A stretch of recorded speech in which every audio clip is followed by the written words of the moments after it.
Para kay Vice President Sara Duterte, kung seryoso si Pangulong Ferdinand Marcos Jr.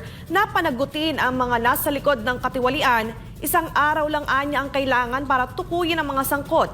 Gayet pa ng Vice Presidente, huli na ang lahat sa plano ng administrasyon na magbuo ng Independent Commission para imbestigahan ang mga maanumalyang flood control projects. Narito ang balita ni Jason Rubrico.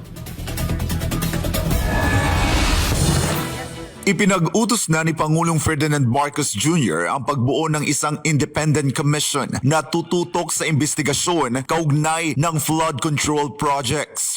We are putting together the EO that will create the independent commission. The independent commission will be the investigative arm so that they will continue to investigate whatever information is received. It will be sent to them. They will investigate it, and they will make recommendations as to how to proceed, whether kasuhan itong mga ito or i-ombudsman o dalhin sa DOJ, whatever it is. Pero giit ni Vice President Sara Duterte, huli na ang hakbang na ito ng administrasyon.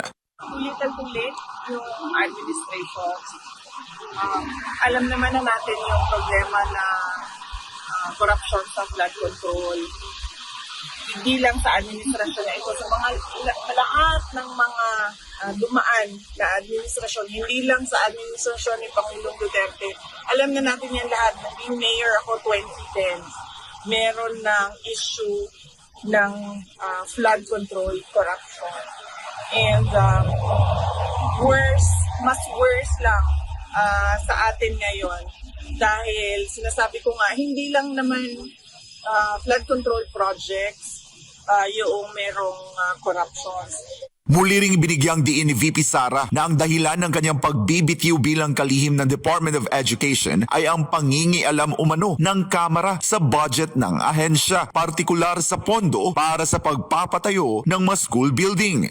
Sabi ko nga, in-attach yung pinaghati-hatian ng members of the House of Representatives ang SBP, School Building Program budget ng Department of Education. At hindi lang yun, in-attach pa nila yung listahan doon sa House version ng GAB. Ayon pa kay VP Sara, alam ito ng Pangulo, ngunit pinili nitong baliwalain. Kaya para sa kanya, kaduda-duda ang biglaang pagpapaimbestiga ng administrasyon sa flood control projects.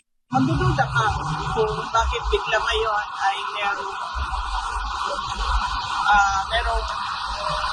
silang palabas na malaking investigation ng flood control projects.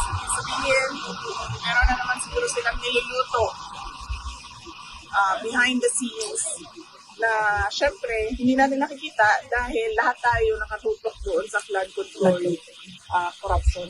Giit ng bise na malinaw na kung gugustuhin, kaya ng Pangulo na matapos agad ang investigasyon. Kung seryoso lang talaga ang presidente, tapos na yan, isang araw lang, matuturo niya lahat ng may kagagawan ng corruption sa budget. Pero, well, as you can see, parang nanonood tayo ng Venezuela. Para sa Diyos at sa Pilipinas kumahal, ako si Jason Rubrico, SM9 News.